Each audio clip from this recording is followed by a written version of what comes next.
जय गोविंदा राधे, जय गोविंदा राधे, जय गोविंदा राधे, जय गोविंदा राधे। श्री कृष्ण शिष्टाई भाग 3। भगवान श्रीकृष्णांची स्वरक्षणाबद्दलची जागृती। श्रीकृष्ण जाणत होता की कौरव व त्यांचे साथीदार राजे दगलबाज व हरामखोर आहेत। ते केव्हा दगा देतील ते काही सांगता येणार नाही। श्रीकृष्णाने स्वतःच्या चारित्र्याद्वारे जगासमोर एक वाकब मुत्सद्याचे चित्र उभे केलेले आहे। तो काही दुर्योधनाच्या दरबारात स्वतःची ईश्वरी शक्ती दाखवण्यासाठी गेला नव्हता। जिथे गरज होती तेथे त्याने ती दाखविलीही होती। प्रत्येक बाबतीत ईश्वरी शक्तीनेच कार्य करायचे असते तर त्याने अवतारच कशासाठी घेतला असता? वर बसल्या बसल्या सर्व केले नसते का? श्रीकृष्ण शिष्टाईला गेला त्यावेळी संपूर्ण सावधगिरी राखूनच गेला होता। त्याने सर्व आयुधे स्वतः बरोबर ठेवली होती। तो ज्या रथात बसून गेला होता तो रथही संक्रामिक रथ होता।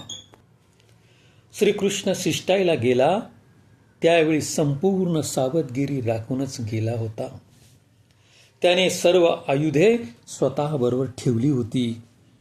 तो ज्या रथात बसून गेला होता तो रथही संग्रामिक रथ होता। त्यात आकस्मिक संकटांचा सामना करायची सर्व तयारी ठेवलेली होती। शिवाय सात्विकीलाही सोबत घेतला होता आणि आणीबाणीचा प्रसंग आलाच तर मनगटाला मनगट भिडविण्यासाठी कृतवर्माची 2,00,000 शस्त्रसज्ज सेना हस्तिनापुरात तयार उभी ठेवली होती। म्हणून जेव्हा श्रीकृष्णाला दगा द्यायला जातात तेव्हा कृतवर्मा सभाद्वारासमोर सुसज्ज होऊन येऊन उभा राहतो व आव्हान देतो। ही सावधानी तर असलीच पाहिजे, पण श्रीकृष्णाची दीर्घदृष्टी तर पहा। कौरवांच्या नियतीवर दानतीवर त्याची थोडी देखील श्रद्धा नव्हती आणि म्हणून प्रवासाकरिता व कौरवांच्या राजधानीत जेवढा काळ जाणार तेवढ्या काळाला पुरेल असा अन्नधान्याचा साठा सोबत ठेवला होता। कारण हरामखोरांचा पाहुणा व्हायचे होते। धृतराष्ट्राची कुटील नीती श्रीकृष्णाला पूर्णतः माहीत होती। म्हणून सावधगिरीची सर्व पावले टाकून व संपूर्ण तयारी करून कौरवांकडे गेला होता। कुटील नीतीचे आचार्य कनिक व धृतराष्ट्र त्यांचा पटशिष्य, मग त्यात कमी काय असणार? असे पुरुष ज्याला मारायचे असते त्याच्याशी अतिशय मायाळू व प्रेमळ वर्तन दाखवितात। धृतराष्ट्राचा दांभिक सत्कार। समोरच्या माणसाला असेच वाटेल जगात माझा कोणी हितेच्छू असेल तर तो हाच आहे। शिवाय असले खलपुरुष त्याला मारून टाकल्यावरही तसाच शोक करतील की जणू याच्या मरणाने याच्या एवढ्या आघात दुसऱ्या कोणावर झालेला नाही।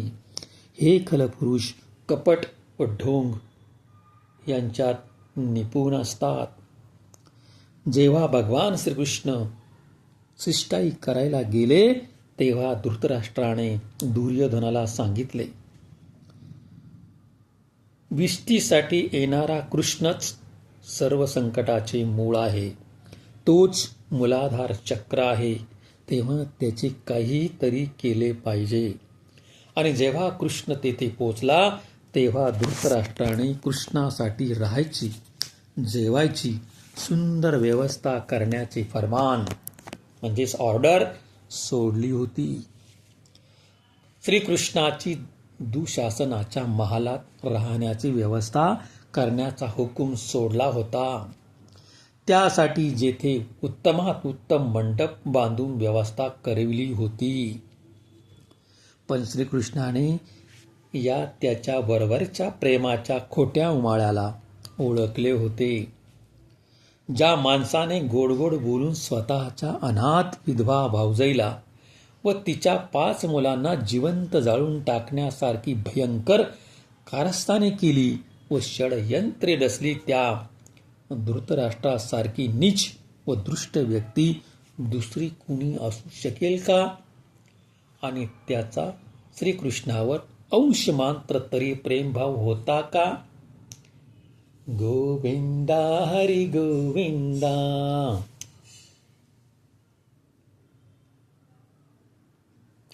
श्रीकृष्ण कार्तिक शुद्ध द्वादशीला रेवती नक्षत्रावर जायला निघतो. संधी करायला जाताना लोकांना संतुष्ट राखण्यासाठी, युधिष्ठिराला प्रसन्न करण्यासाठी ज्योतिषांच्या सल्ल्याप्रमाणे स्वतःचे वर्तन ठेवतो.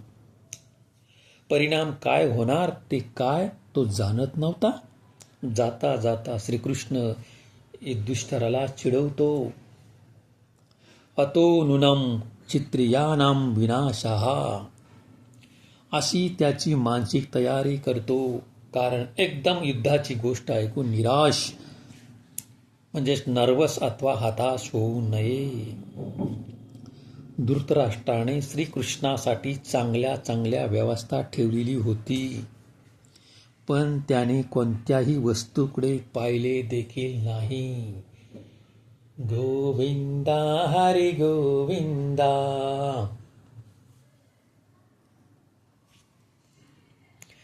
श्रीकृष्ण एक मूर्तिमंत राजनीती होता.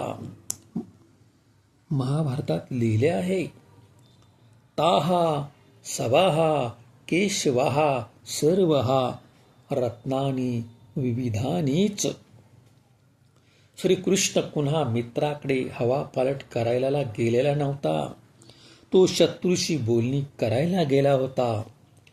श्रीकृष्णाने रस्त्यामध्ये त्यांच्या 56 प्रकारच्या पक्वानांना टाकून स्वतःसोबत घेतलेली शिदुरीच खाल्ली. ऋषी मुनींजवळ गेला नाही. त्यांना नमस्कार करून प्रेमाने नकार दिला. त्यांनाच स्वतः जवळ बोलवले. दृष्ट केव्हा व कसा दगा देतील याचा काय भरवसा. श्रीकृष्णाच्या व्यवहार कुशलतेचा हा सरस दाखला आहे. धृतराष्ट्र दुर्योधनाचा पाहुणचार चाखायचा नव्हता. त्यांना वाईटही वाटू द्यायचे नव्हते, म्हणून कोणाकडे गेला नाही, ऋषी मुनींकडेही नाही. श्रीकृष्णाने दुसऱ्यांचे आतिथ्य स्वीकारले असते तर कौरवांना सांगायला मिळाले असते, श्रीकृष्णाचा आमच्यावर विश्वास नाही. पण आता श्रीकृष्णालाच सांगायला मिळाले, माझा तुमच्यावर विश्वास नव्हता असे नाही. मी कोणाकडेच गेलो नाही आणि शिष्टाई करणाराने कोणाचेही पाहुणा न होणे हेच योग्य आहे. गोविंदा हरी गोविंदा. श्रीकृष्णाचे हस्तिनापुरात भव्य स्वागत झाले. भीष्म, द्रोण वगैरे सर्व लोकांनी त्यांची वाजत गाजत मिरवणूक काढली. कर्ण, दुःशासन वगैरेही श्रीकृष्णाला बोलवायला गेले होते. श्रीकृष्ण प्रत्येकाशी हसत व सर्वांचा नमस्कार झेलीत पुढे गेला. अग्रगण्य राजपुरुषांची थोड्या गोष्टी केल्या. कोणाकोणाशी हस्त आंदोलन केले. ज्याच्याशी जसे वर्तन असेल घडले पाहिजे तसेच केले. कोणालाही नाखुश ठेवले नाही. ही राजनीती आहे. दरबारात धृतराष्ट्राने त्याचे प्रेमपूर्वक स्वागत केले. थोड्या गप्पा गोष्टी झाल्या. श्रीकृष्ण तेथून लवकर निष्ठूप पाहत होता.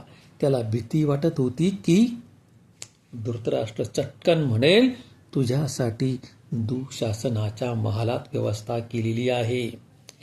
धृतराष्ट्राच्या हरामखोर व पशुवृत्तीच्या पुत्रांना श्रीकृष्ण उत्तम प्रकारे ओळखत होता आणि जर श्रीकृष्ण त्यांना ओळखणार नाही तर दुसरा कोण ओळखणार?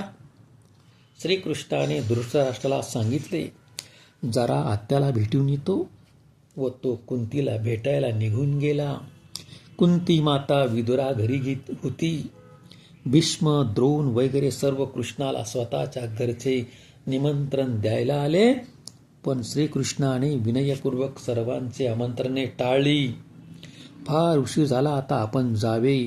प्रेमाने बोलवीत आहात हेच खूप आभारी आहे, पण फार वेळ झाला, आता शांतपणे घरी जावे वगैरे. प्रेमाच्या आमंत्रणाबद्दल धन्यवाद देऊन सर्वांना नमस्कार करून निरोप दिले. गोविंदा हरी गोविंदा.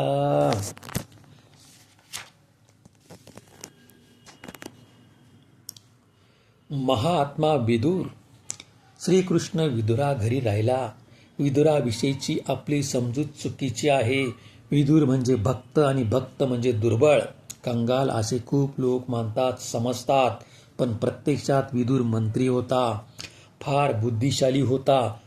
भक्त म्हणजे कंगाल असला पाहिजे असे नाही. श्रीकृष्ण विदुरा घरी जेवला. विदुराने फारच थाटामाटात श्रीकृष्णाची सुंदर व्यवस्था केली होती.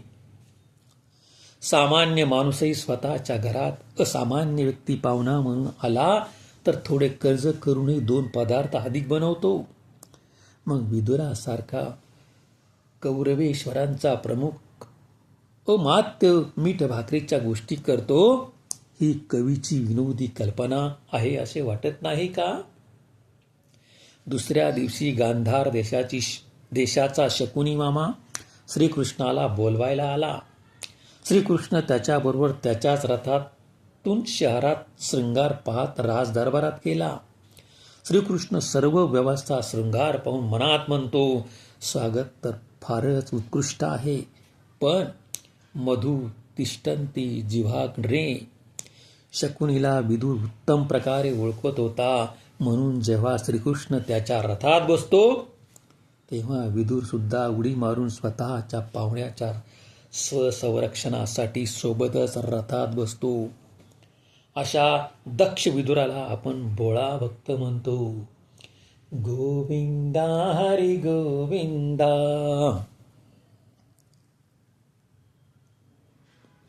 श्रीकृष्ण तेथे पोचला तेव्हा दरबार खच्चून भरलेला होता. सर्व राजे मंत्री वगैरे उपस्थित होते, पण तोपर्यंत दुर्योधन आलेला नव्हता. दुर्योधन भयंकर कारस्थानी होता. श्रीकृष्ण विष्टी करण्यासाठी आला त्यावेळी तो स्वतःच्या महालात चांडाळ चौकडी जमा करून कारस्थान रचित होता. कुटील कारस्थानी लोकातील तो प्रमुख व्यक्ती होता. कृष्णाने सामोरा जाऊन दुर्योधनाची मुलाखत घेतली होती. सुरुवातीला तर दुर्योधन बोचक वाणीने बोलायला सुरुवात करतो, कारण त्यामुळे भांडण व्हावे, पण नंतर चूक लक्षात येता तात्काळ भाषा बदलतो व म्हणतो, तुझ्या आगमनाने फार आनंद झाला. आम्ही तुझ्यासाठी सर्व व्यवस्था केलेली होती, पण तू आमच्याकडे न उत्तरलाच नाहीस का बरे?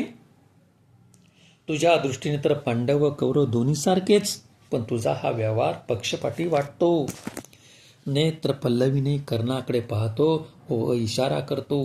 जाळ्यात मासा अडकला नाही. दुर्योधनाला श्रीकृष्णाने त्याचा पाहुणचार स्वीकारला नाही ते पाहून वाईट वाटणे स्वाभाविक आहे.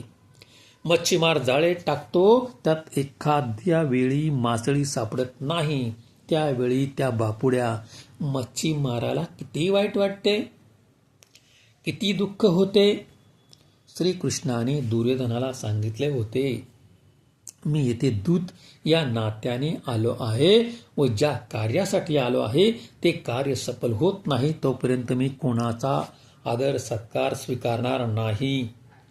तुम्ही माझ्यासाठी जी सुंदर व्यवस्था केलेली आहे त्याबद्दल मी तुमचे आभार मानतो, पण सध्या मी त्याचा लाभ घेऊ शकत नाही, त्याबद्दल दिलगीर आहोत.